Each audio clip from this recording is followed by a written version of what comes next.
Good morning, this is Pramod Jaiswal from English Chronicles. Today I am going to take up idioms and phrases, जो कि ये बहुत ही important है। CGL में at least 10 questions रहते हैं मेंस में, और CPO में भी 5 क्वेश्चंस रहते हैं, और प्रायः हर एक एग्ज़ाम में कुछ ना कुछ क्वेश्चंस तो रहते ही हैं। idioms एंड phrases, जिसे हम लोग हिंदी में मुहावरे कहते हैं, वर्ड मीनिंग तो कुछ और होता है देखने से, लेकिन उसका सेंस कुछ और रहता है। तो आइए कुछ एक एक करके हम लोग, इसमें 4 ऑप्शंस दिए गए हैं, you have to select the correct one. तो रोरिंग ट्रेड, रोरिंग ऐसा लगता है कि जैसे कोई चीज़ शेर बाघ हो जो रोर कर रहा है, माने गरजना। तो वैसा कुछ नहीं है, गरजने वाली बात नहीं है। तो उसके लिए पहले हम इन द एनिमल वाला तो कट जाता है ऐसे ही। तो in the habit of shouting at others, जैसे रोरिंग मतलब बहुत तेज़ गुर्राना, चिल्लाना, तो ये भी कट हो जाता है।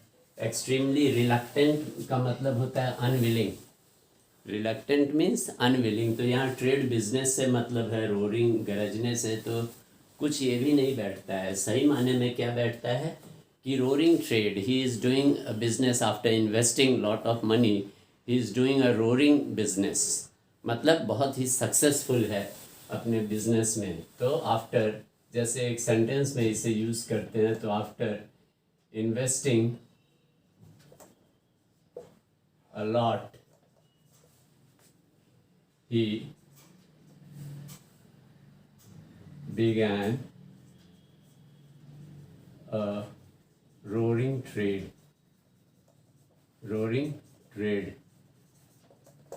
तो कहने का मतलब हम लोग अक्सर ये सब बात के दौरान में, जैसे लिखने में भी और बोलने में भी, बहुत सा हम लोग ईडियम्स, फ्रेजेस, मुहावरे ऐसे ही कैजुअली यूज़ करते हैं। जैसे gather, rolling stone gathers no moss, to hit 2 birds with 1 stone, in hand and gloves at daggers drawn. So बहुत सारे जो प्रोवर्ब्स रहते हैं, इडियम्स एंड फ्रेजेस, वो इसी टाइप के रहते हैं, जो कि कैजुअली हम लोग, तो वर्ड का मीनिंग कुछ और होता है लेकिन सेंस उसका कुछ और होता है। आइए सेकंड वन हम करते हैं। ये मेरा फर्स्ट वीडियो है, उम्मीद है आपको पसंद आएगा, जिस तरीके से हम कोशिश कर रहे हैं समझाने को। Keep body and soul together. अब इसका ऐसे सेंस लेंगे कि बॉडी और सोल टुगेदर, तो कोई सेंस नहीं निकलता है। ऐसा लगता है कि धार्मिक वस्तु है कुछ, दोनों का ब्रह्मत्व से, सैल्वेशन से मतलब हो, वैसा कुछ नहीं है। तो कहने का मतलब मेंटेन हिज हेल्थ, ये तो अपने हिसाब से कोशिश किए हैं, ठीक है, लेकिन ऐसा कुछ नहीं है। कंटिन्यू विथ हिज वर्क, ये भी वर्क से कोई मायने नहीं रखता है इसका। हाँ, बी फिजिकल एंड स्पिरिचुअल, यहाँ बॉडी फिजिकल ले लिया और स्पिरिचुअल सोल से ले लिया, लेकिन ये भी नहीं है। इसका सही अर्थ होता है किसी तरीके से अपना जीविका चलाना, किसी तरीके से अपना जीविका चलाना। हाँ, to have just enough to sustain. In this corona breakdown, in this epidemic,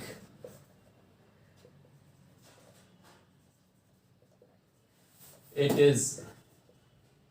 has become very tough to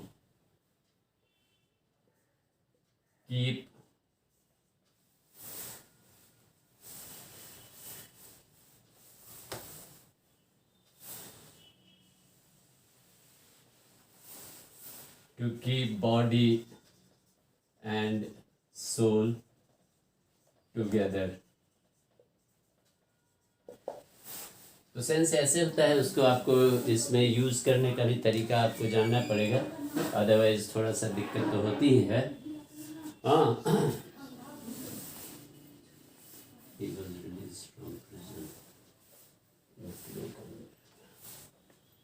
तो आइए second one, cloak and dagger.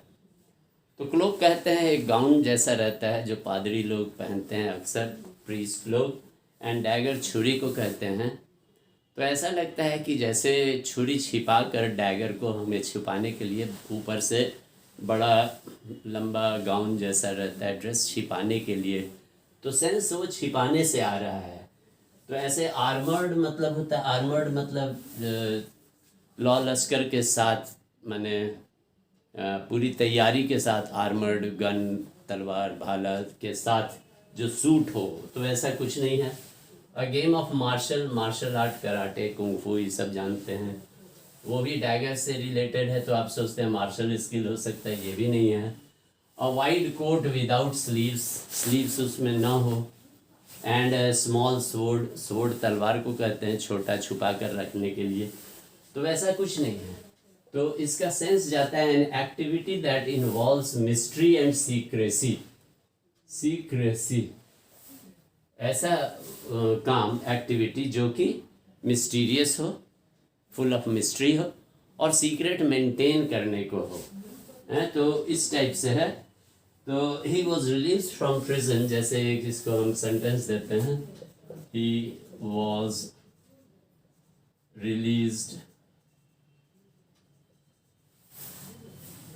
From prison, इसको मिटा देते हैं ताकि थोड़ा सा आपको समझने में आसानी हो।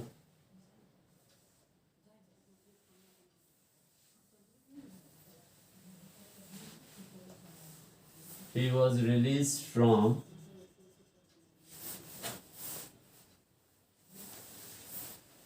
prison in cloak and dagger,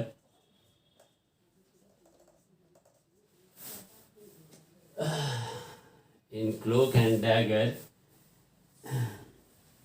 yesterday,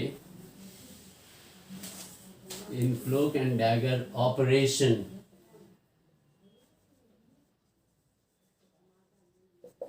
yesterday। तो कहने का सेंस आप देख रहे हैं कि है तो क्लोक एंड डैगर, लेकिन कुछ वैसा कनेक्शन नहीं है, तो नतीजा ये है कि आपको इसे याद रखना ही है और कोई उपाय नहीं है। आइए अब लास्ट वन हम लोग देखते हैं, पाम ऑफ। पाम ऑफ, ऐसे पाम इसको कहते हैं हथेली को, ऑफ मतलब सेपरेशन होता है, लेकिन वैसा सेपरेशन के रूप में कुछ नहीं है। अब यहाँ क्लियरली विजिबल लिखते हैं, ये भी नहीं है। यहाँ कंसील लिखते हैं, छुपाने को, दोनों नहीं है। अनईजी विथ समथिंग, मैंने कोई भी काम करने में आपको अच्छा नहीं लग रहा हो, तो पाम ऑफ ये भी नहीं है। इसका मतलब होता है to dispose of with the intent to deceive, ये धोखाधड़ी और फरेब से इसका सेंस होता है। तो जैसे किसी को फरेब ये पहुंचाना, नुकसान पहुंचाना, इस टाइप से। तो जैसे धोखा देना, he tried to palm off, he tried to palm off his unwanted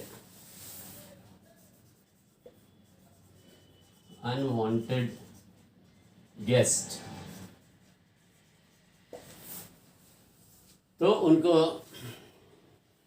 माने धोखाधड़ी से फंसाना चाहते थे जो वांटेड गेस्ट में नहीं थे। तो नतीजा अभी तो आप सिर्फ 4 ही हम डिस्कस कर रहे हैं, नेक्स्ट टाइम में कुछ और हम डिस्कशन को बढ़ाएंगे, लेकिन ये मेरा स्टार्ट है। फर्स्ट में ऑप्शनल, इस टाइप से ऑप्शन भी होते हैं, चाहे तो हम डिस्कशन बिना ऑप्शन के भी कर सकते हैं, सिर्फ समझा सकते हैं, बट क्वेश्चन इस टाइप से आते हैं, तो इस वजह से आपको नेगेटिव को हटा दीजिए और जो पॉजिटिव आंसर है उसमें। लेकिन you have to learn this, without learning there is no way out.